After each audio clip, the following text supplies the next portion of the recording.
Olá!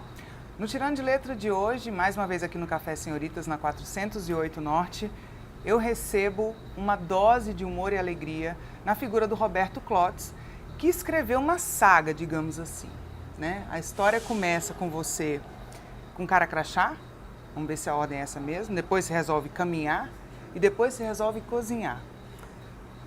A ordem é exatamente inversa. Exatamente inverso. Então Isso. vamos reverter tudo e começar tudo de novo. Bem-vindo. Obrigado. É uma honra, um privilégio estar aqui com você. É engraçado, porque então se a ordem é inversa, você foi colocando a gravata numa coisa que corria com muita alegria, né? E por que começar com a cozinha? Foi um momento muito diferente da minha vida, porque eu tinha me separado e de repente me descobri em casa sozinho, tendo que cozinhar. Porque eu não só levou os móveis, e levou o principal móvel, que era a menina que cozinhava em casa. Aí passei primeiro uma semana lá em casa fazendo churrasco. E congelando e fazendo e tal. Pô, depois de 10 dias eu não aguentava mais o churrasco. Aí eu falei, eu tenho que aprender a fazer arroz, eu tenho que aprender a fazer algumas coisas. Então, esse foi o começo. Algumas dificuldades que eu tive para aprender a cozinhar. Uhum. E me diverti muito fazendo esse livro. São 50 anos de inexperiência culinária. E legal, assim, tipo, como no Água para Chocolate, você vai colocando a receita com uma história, né? Na verdade, eu não sei muito bem, eu acho que você passeia entre o conto e a crônica, assim, porque vira uma coisa tão natural que a sensação que a gente tem é que a gente está numa prosa, num bar conversando contigo e trocando ideias e você fazendo pequenos relatos de coisas, né? Como é que você soube esse ponto e por que escrever dessa forma, nesse formato? Por que não poesia? Por que não narrativa? Eu não sou uma pessoa que tem fôlego para escrever um romance. Eu não tenho sequer fôlego para discutir uma relação. Minha relação, sim, não existe o talvez e explicações. É bem assim. Então eu sou muito breve nas coisas, então jamais poderia fazer uma prosa longa. Então já é o meu jeito de ser. A poesia, eu até me esforço para conhecer, para ver, mas não é a minha área. E fazer histórias, piadinhas e coisas assim, sempre foi o meu agrado. Então quando eu fui ver, eu não sabia nem que era conto nem crônica no momento que comecei a escrever. E aliás, a conto e crônica, isso interessa muito para o editor, que tem que botar no livro se é conto ou se é crônica. Rotular mesmo. O rótulo. O rótulo é importante para eles. Mas o resto é o meu jeito de ser. Você sempre escreveu? Não. Eu sempre gostei muito de ler, sempre gostei muito do Veríssimo, do Carlos Eduardo Novaes. Eu me lembro uma crônica que eu li em 73, 74, mais ou menos. Falei, cara, esse cara escreve muito. Mas eu acho que eu seria capaz de fazer uma coisa nesse estilo aqui. Eu me lembro desse fato assim, mas não pensando em escrever. Apenas falei, puxa vida, eu seria capaz. Eu escrevia muitas cartas no início, quando mudei para Brasília, 72. E as cartas, para mim, foram um pequeno ensaio, que eu acabei escrevendo coisas e criando histórias. Eu me lembro de uma vez que eu estava trancado no carro, esperando o meu irmão sair da aula. A aula dele ia até meio-dia, minha aula acabava às 10. Então eu fiquei no carro esperando, mas eu fingi que meu carro estava trancado por outro. Quer dizer, como se fosse. Quando você escreve, você pode fazer à vontade. E me coloquei mais, como se os vidros estivessem fechados e que já havia urubu circundando o teto do carro. Eu estava ali suando em bicas e comecei a escrever carta, dizendo que estava assim a situação, pedindo socorro. Quer dizer, era uma carta simples, mas eu relatando um fato. Realismo fantástico. Total. Então eu fazia sem saber o que eu estava fazendo. E só depois da separação, mais uma vez, é que eu não sabia o que eu queria fazer. Eu fiz uma mudança de vida muito forte, porque num só momento eu tive um desentendimento no trabalho, briguei com a engenharia, que não era o que eu gostaria de fazer, eu estava insatisfeito. Aí, numa semana, eu briguei no trabalho com o meu chefe, quase nos saímos no tapa, foi uma coisa muito feia, horrível. Uma semana depois, estou em casa, a mulher fala, mas e aí, agora você está aí todo deprimido, derrubado, vai fazer o que na vida? E nós? Sabe uma coisa? Nosso casamento acabou aqui também. Revolução. Revolução.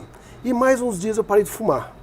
Ou seja, eu estava tirando a minha vida, limpando aquilo que de alguma forma estava me incomodando. Eu não sabia o que eu queria fazer, eu sabia que estava me incomodando. Um ano depois daquilo, quando eu parei de fumar, eu fiz uma promessa que eu nunca mais fumar, era muito forte. Vou ficar um ano sem fumar. Já é um começo. É um começo. Aí, quando passou um ano, eu falei, yes, já posso fumar, doido para ser meu cigarro. Mas não era razoável, não era lógico, não era... Aí escrevi meu primeiro texto, foi uma catarse sobre o cigarro. E tive a cara de pau de mandar para o Drauzio Varela, que tinha feito um programa sensacional sobre o tabaco. E ele pediu licença, posso publicar no meu site é muito mutável, fica um mês só, depois muda e tal. Ah, legal, pode. Só que o site mudou tudo, meu texto não ficou uma semana, nem um mês, ele ficou 2 anos. E todo mudou a cor, o jeitão, tudo, mas o texto ficou lá. Aquilo foi um incentivo bárbaro, falei, eu sei fazer outra coisa. E a partir dali comecei a estudar. É um ato de coragem. Você Sim. escreveu um ato de coragem. Aí eu comecei a escrever crônicas, mostrar para algumas pessoas, e no comecinho todo mundo disse, você escreve tão bem, maravilhoso, papai e mamãe são ótimos para isso. Aí comecei a escrever acreditando que eu sabia fazer, e foi ótimo. Eu acho que hoje eu acredito que realmente eu sei fazer. E teve fases, né? Você estava me contando ali como é que você começou mesmo. Tá nesse processo isso aqui? No início de você sair vendendo para as pessoas. E esses feedbacks você recebia? Conta um pouco dessa experiência de você vender o seu material. Bom, então eu comecei primeiro, estudei gramática, estudei livros, estudei Machado de Assis, Tchekhov, José de Alencar, comecei a participar de oficinas literárias. Então, começando a montar bagagem. Se você quer ser engenheiro, você tem que estudar. Eu fiz a UNB também. Mas se você quer ser escritor, você tem que aprender o ofício. Então foi o que eu procurei fazer. Participei de N entrevistas literárias, assim como eu estou tendo o privilégio de estar aqui agora, eu assisti várias palestras, tinham uns momentos muito bons. E de repente comecei a ter vontade de publicar alguma coisa. Aí houve uma Bienal aqui em Brasília, Bienal do Livro, uma feira do livro. Eu falei, eu tenho que fazer alguma coisa. O que eu faço? Eu falei, vender. Aí eu produzi este livrinho aqui, Pepino e Farofa, um fanzine que se chama. Com 2 ou 3 crônicas, e saí na noite para vender. Inclusive aqui o Senhoritas Café me acolheu muito bem, o Renato Fino comprou o meu. Não precisava, mas... Então durante um ano eu saía nas ruas, aqui pertinho de casa, que tem esse monte de bares, um do lado do outro, e saía vendendo. Mas no início foi muito difícil, porque como é que você vai chegar na pessoa? Eu estou com fome, não jantei hoje. Você tem um dinheiro para inteirar a passagem? Não, eu não podia fazer isso. Eu tinha que fazer abordagem diferente. Com essa cara de velho, com essa cara que não é de nenhum cara que está passando fome. Embora a coisa estivesse preta do meu lado. Aí eu abordava, olha, o casal que estava todo namorando aqui no barzinho, assim, todo apaixonado, um olhando pro outro. Como é que você vai interromper? Olha, sabe, isso aqui é melhor do que beijo. Para cada um você criava uma abordagem. Eu criava abordagens. Isso aqui é melhor do que beijo. Obviamente, qual é, cara? Um beijo é muito bom. Não, perde pra sexo. Porque nessa idade eu já sei que é muito bom, mas ganha de beijo. Aí você entrosava na conversa e acabava vendendo. Ou então, olha, esse aqui é o original. Não solta as páginas, não deforma, não tem cheiro. Já estão pirateando por aí, mas esse é o original. Sensacional. Então, fazer abordagens diferentes, quer dizer, inusitadas, quer dizer, pegando as pessoas um susto realmente. E foi legal porque vendi muito bem, fiquei muito bem impressionado com isso e fazia uma coisa perfeita. Eu saí de casa às 8 horas da noite e não voltava até vender o último. Até às 10 horas. E eu tinha uma meta que tinha que vender 20 livros naquela noite. Então era legal, você tinha que aprender a se virar, a fazer, chegar junto. Foi muito legal. E muitas pessoas, voltando agora à sua pergunta, do retorno. Aqui dentro eu já colocava o meu e-mail, eu nunca tive vergonha. Isso. Eu nunca tive vergonha de dizer o que eu estou fazendo. Telefone. E-mail, telefone e tal. E aí? E botei aqui, ó, elogios, críticas, ofensas, convite para coluna, jornal ou revista, vontade de publicar o livro ou uma simples paquera, seja lá qual for a intenção, escreva e me contate. Mas já, hein? Ou seja, eu fazia minha propagandinha. Aconteceu de tudo, né? Aconteceu de tudo, até paquera. Muito legal isso, muito legal. E no fim de um tempo, acabou, escrevi mais histórias, virou o Pepino e Farofa, o livro, depois Quase Pisei, e aí vou embora, né? Então eu já tenho mais 2 outros livros prontos em casa. Um de cartas assim, improváveis. Uma carta de uma bala que está a caminho do John Lennon. Então ela escreve uma carta naquele momento, a caminho do John Lennon. Imagina. Uma carta de um judeu a Hitler. Hitler está vivo, está com 100 e tantos anos de idade, morando lá em Bariloche. Então o cara escrevendo uma carta, um conto fantástico. Obviamente 103 anos de idade, ou 104, ou 105, sei lá quanto é que seria agora, né? Onde ele relata o que ele passou, como é que os pais dele foram mortos. Então Hitler está vivo porque ele descobriu a fonte da juventude. E a contrapartida dessa fonte é que ele tinha que ouvir uma história a cada dia de cada um dos 6 milhões que ele matou. Ele ia viver mais 6 milhões de dias. Que história, Rodrigo. Então, uma história genial. Eu gosto muito dela. E assim, tem histórias de humor, tem histórias engraçadas, tem horas pesadíssimas. É interessante, tá buscando uma densidade, né? Porque assim, sua escrita é Sim. muito leve. Mas né? nem sempre. Não, nem sempre. Você tem uma crítica muito dura, principalmente no Cara de Crachá, né?